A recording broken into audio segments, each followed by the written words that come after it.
ಅವ ಅಪ್ಪನ್ ನೋಡ್ಕೊಳ್ಳೋದು ಆಗವಲ್ತ್ರಿ, ಆಗತ್ತೈತಲ್ರಿ? ನಾಚಿಕೆ ಆಗ್ಬೇಕ್ರಿ ಮಕ್ಕಳಿಗೆ. ನಾವು ಓಟ್ ಹಾಕಿದ್ದಕ್ಕೆ ಆರಿಸಿ ಬಂದ ಆರಾಮ್ ಎಸಿ ಚೀರ್ನ್ಯಾಗ ತಿರ್ಗಾಡ್ತಾರ. ನಾವು ಇವತ್ತು ಊಟ ಇಲ್ಲ, ಸೋಮವಾರಕ್ಕೊಮ್ಮೆ ಶಿವಾಜ್ ಸರ್ಕಲ್ದಾಗ ಊಟಕ್ಕೆ ಇಡ್ತಾರ, ತಾಟ್ ಹಚ್ಕೊಂಡ್ ನಾಯಿಗತ್ತೆ ಪಾಳೆ ಹಾಕೊಂಡು ಊಟ ಮಾಡ್ತೀವಿ. ಈ ನಮ್ ಕಷ್ಟ ಯಾರು ಕೇಳೋರು? ನಾಚಿಕೆ ಆಗಬೇಕು ನಿಮ್ಮ ಸರ್ಕಾರಕ್ಕೆ. ಆಶ್ವಾಸನೆ ಕೊಡ್ತೀರಿ, ಒಂದು ತಿಂಗಳಿಗೆ 5,000 ಖರ್ಚಾಕ ಕೊಡ್ತೀರೇನ? ಒಂದ್ ವರ್ಷಕ್ಕೆ ಎಷ್ಟಾತ್ ಗೊತ್ತೇನ? 60,000 ಆತ್. 5 ವರ್ಷ ಆತ್ ಕಲ್ಪಾರ ಮಾಡಿಲ್ ನೀವು. ನಾಚಿಕೆ ಬರಲ್ಲನ? 5 ವರ್ಷ ಕಲ್ಪಾರನಿಲ್ಲ, 60,000 ಹಂಗ ಲೆಕ್ಕ ಹಾಕ್ರಿ. ಎಷ್ಟಾಗ್ತಲ್ಲ? ಎಲ್ಲಿಗ್ ಬಂತ್ರಿ ನಮ್ಮ ರಾಜ್ಯದ ಪರಿಸ್ಥಿತಿ? ಇಲ್ಲಿ ಸೇರಿರೋದು ಯಾರೋ ಕೋಟ್ಯಾಧೀಶರಲ್ಲ, ಅನಕ್ಷರಸ್ಥರಲ್ಲ. ವರ್ಷಾನುಗಟ್ಟಲೆ ಹುದ್ದೆಗಾಗಿ ತಯಾರಿ ಮಾಡುತ್ತಿರುವಂತಹ ಅಕ್ಷರಸ್ಥ ಸ್ಪರ್ಧಾರ್ಥಿಗಳು. ನೇಮಕಾತಿ ಇಲ್ಲ ಅಂತ ಹೇಳಿ ರೋಡಿಗಿಳಿದು ಹೋರಾಟ ಮಾಡುತ್ತಿರುವಂತಹ ಈ ದಿನ ಕರಾಳ ದಿನ. ಇಷ್ಟು ಕಷ್ಟಪಟ್ಟು ಧಾರವಾಡಕ್ಕೆ ಬಂದು ಡೈಲಿ ಏನು ನಮ್ಮ ಪಪ್ಪ ಮಮ್ಮಿ ಏನ್ ಮಾಡ್ತಾರ, ಡೈಲಿ ದುಡಿತಾರ. ಸೊ ಅಷ್ಟೆಲ್ಲ ಕಷ್ಟ ಪಡ್ತಾರ, ಸ್ವಲ್ಪ ಬೆಳೆ ಕೊಡೋದಿಲ್ವಾ? ಹೈಕೋರ್ಟ್ ಅವರು 50% ರಿಕ್ರೂಟ್ಮೆಂಟ್ ಮಾಡಂತ ಕೊಟ್ಟವ್ರೆ, ಏನ್ ಮಾಡ್ತಾವ್ರೆ? ಎಲ್ಲ ಏಜ್ ಆದ ತಕ್ಷಣ ರಿಕ್ರೂಟ್ಮೆಂಟ್ ಮಾಡಿ ಏನಾಯ್ತು? ನಮ್ಮ ಹಕ್ಕು ತಾನೆ. ನಾಚಿಕೆ ಮಾನ ಮರೆಯದಿದ್ರೆ ವಿದ್ಯಾರ್ಥಿಗಳ ಜೀವನದ ವಿಷಯ ಆಟ ಆಡ್ತಿದ್ದಿಲ್ಲ. ಇವಾಗಾದ್ರೂ ನೀವು ಎಚ್ಚೆತ್ತುಕೊಳ್ಳಿ. We want justice. ನಾವು ತೋರಿಸ್ತೀವಿ. ಒಂದ್ ವೇಳೆ ಮಾಡ್ಲಿಕ್ಕಂದ್ರ, ಒಂದು ವೇಳೆ ಕಲ್ಪಾರ ಮಾಡ್ಲಿಕ್ಕಂದ್ರ ಕುರ್ಚಿ ಇಳಿ ಮನಿಗೆ ನಡಿಯೇ ನಡವ ಬಿಡಲ್ಲ, ಬಿಡಂಗ ಇಲ್ಲ. ಅವ ಸಾವುಕಾರ ಅಲ್ಲಿ ಕೂತಾನ್ರಿ, ಪರಮೇಶ್ವರ್ ಸಾವುಕಾರ. ಶೀಘ್ರದಲ್ಲಿ 2 ದಿನದಲ್ಲಿ 3ನೇ ದಿನದಲ್ಲಿ ನಿನ್ನ ಹೆಸರು ಮ್ಯಾಗ ದಿನ ಟೆಲಿಗ್ರಾಮ್ ನೋಡುತ್ತಾ ನೋಡುದು. ಅಲ್ಲೋ ಸಾವುಕಾರ, ಅದ್ರ ಸಂಬಂಧ ನಾನು ಇದ್ದಿದ್ದು ಪ್ಯಾಕ್ ಹೇಳ್ತಾನೆ ಸ್ನೇಹಿತರೆ, ಟೆಲಿಗ್ರಾಮ ಡಿಲೀಟ್ ಮಾಡೀನಿ.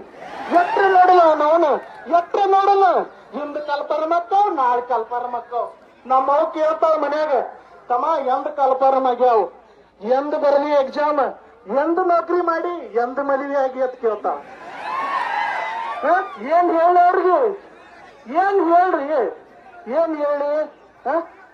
ಹಿಂದ್ ಮಾಡ್ತೀವಿ. ಮೀಸಲಾತಿದ್ ಹೇಳ್ಕೊತ ಬಂದ್ರಿ ಸಾವುಕಾರ. ಇಸ್ ದಿವ್ಸ ಮೀಸಲಾತಿದ್ ಒಂದ್ ವರ್ಷ ಹೇಳ್ಕೊತ ಬಂದ್ರು.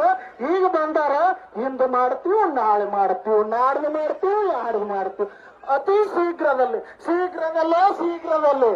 ತಮ್ಮ ಇನ್ನೇನೋ ಬೇಡ, ನೀವು ಶೀಘ್ರ ಮನೆಗೆ ನಡೆದು ಬಿಡ್ರಿ. ಬೇಡ. ನಿಮ್ಮ ಸರ್ಕಾರ ಮ್ಯಾಗ ನಮಗೆ ವಿಶ್ವಾಸ ಇಲ್ಲ, ಒಟ್ಟ ವಿಶ್ವಾಸ ಇಲ್ಲ. ಅವನು ನಮ್ ಬಿಜಾಪುರದ ಭಾಷಾದಾಗ ಹೇಳ್ಬೇಕಂದ್ರೆ ಒಂದ್ ಸ್ವಲ್ಪ ರ್ಯಾಶ್ ಆಗಿ ಹೇಳ್ತೀವಿ. ಯಾಕಂದ್ರ ನಿಮಗ ಮಾಡಂಗ ಮಾಡ್ರೆ ಪ್ರತಿಭಟನೆ ಅಟ್ಟ ಮುಡ್ತೈತಿ. ಇವ್ರ ಅಣ್ಣವ್ರು ಬಿಜಾಪುರ ಮಾಡಿದ್ರು, ಬೆಂಗಳೂರು ಮಾಡಿದ್ರು, ಧಾರವಾಡ ಮಾಡಿದ್ರು, ಎಲ್ಲಾ ಕಡೆ ಪ್ರತಿಭಟನೆ ಮಾಡ್ತಾರೆ ನಿಸ್ವಾರ್ಥ ಸೇವೆಯಲ್ಲಿ. ನಿಮಗ ನಾಚಿಕೆ ಬರ್ತೈತೆ ಇಲ್ಲ ಹೇಳ್ರಿ ಸಿದ್ದರಾಮಯ್ಯ ಸಾಹೇಬ್ರೆ? ಎಷ್ಟು ಸಲ ಹೇಳಬೇಕು, ಎಷ್ಟು ಮನವಿ ಕೊಟ್ಟಾರಂದ್ರೆ ಸರ್ ಲೆಕ್ಕಿಲ್ದ.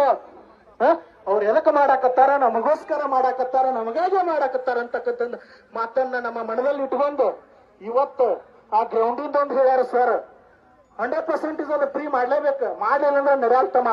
ಯಾಕಂದ್ರ ನಾವು ಪೊಲೀಸ್ ಆಗಿ ಈ ಜನರಿಗೆಲ್ಲ ಭದ್ರತೆ ಕೊಡಾಕ ನಾವು ರನ್ನಿಂಗ್ ಮಾಡ್ತೀವಿ. ಸರ್ ಹೇಳ್ದಂಗ ನಕ್ಸಲೈಟ್ ಆಗಿ ಇನ್ನೊಬ್ಬರಿಗೂ ಉಗ್ರ ಹಾಕಿಸಿಂದ ಒಂದು ದೇಶದ ಮೇಲೆ ಬಾಂಬ್ ಹಾಕಾಕ ಮಾಡಾಕತ್ತಿಲ್ಲ, ಬರೇ PC ಆಗಾಕ ರನ್ನಿಂಗ್ ಮಾಡ್ಲಾತೀವಿ. ನೀವು ಏನಾದ್ರೂ ಅದನ್ನ ಪ್ಲೀಸ್ ದಯಮಾಡಿ ಅದನ್ನ 500 ರೂಪಾಯಿ ಇದ್ದಿದ್ದು 0 ಮಾಡ್ರಿ. ಆ ಒಂದು 500 ರೂಪಾಯಿದಾಗ ದಿನ ನಮ್ಮ ಹೆಸರು ಹೇಳಿ ನಾಷ್ಟಾ ಮಾಡ್ತೀವಿ ನಾವು ಹುಡುಗರು. ಇಲ್ಲಂದ್ರ ಅದ 500 ರೂಪಾಯಿದಾಗ ಲೈಬ್ರರಿ ಕಟ್ಟು ನೌಕರಿ ಮಾಡ್ತೀವಿ. ಆಮೇಲೆ ಬಿಟ್ಟು ನೀವು ಇಲ್ಲಿ ಬರ್ತೀರಿ, ಇಲ್ಲಿ ಲೈಬ್ರರಿ ಗ್ರೌಂಡಿಗೆ ರೊಕ್ಕ ಕೊಡಬೇಕು, ಲೈಬ್ರರಿಗೆ 500 ರೂಪಾಯಿ ಕೊಡಬೇಕು, ಮೆಸ್ ಬಿಲ್ 2,000 ಕೊಡಬೇಕು. ಇಟ್ಟೆಲ್ಲ ಕೊಟ್ಟು ಹೋಗಿ ಇಟ್ಟೆಲ್ಲ ಆದ್ರೂ ಕೊನೆಗೆ ಕಾರ್ಪಾರ್ ಮಿಲ್ಲ. ಒಂದ್ ಒಳ್ಳೆ ಕಾರ್ಪಾರ್ ಮಾಡ್ತೀರಿ, ಎಷ್ಟು ಮಾಡ್ತೀರಿ? 100 ಮಾಡ್ತೀರಿ. 100 ಎಷ್ಟು ಹೋಗುತ್ತಾವ ಅಂದ್ರ ಒಂದು 80 ನೀವು ಡೀಲ ಮಾಡ್ತೀರಿ. 80 ಡೀಲ್ ಮಾಡಿ 20 ಎಲ್ಲಾ ಕಾಸ್ಟ್ನಾಗ ಹೊಡೆದ್ರೆ ಒಂದೊಂದು ಬರಂಗಿಲ್ಲ. ನಮ್ ಸಾಹೇಬ್ರು ಹೇಳ್ರಿ ಪ್ರಣಾಳಿಕೆದಾಗ, ಅವ್ರ 5 ವರ್ಷದಿಂದ ಬಿಜೆಪಿ ಸರ್ಕಾರದಾಗ 1 ಲಕ್ಷ ಉದ್ಯೋಗವನ್ನ ಸೃಷ್ಟಿ ಮಾಡ್ತೀನಿ. ಎಲ್ಲೈತು ಸಾವುಕಾರ? 708 ಅಟ್ಟ ಮಾಡೀನಿ. ಎಲ್ಲೈತಿ ನಿನ್ನ 1 ಲಕ್ಷ? 708 ಮಾಡೇನಿ. 4,000 ರೊಕ್ಕ ಇಟ್ಟವಿ.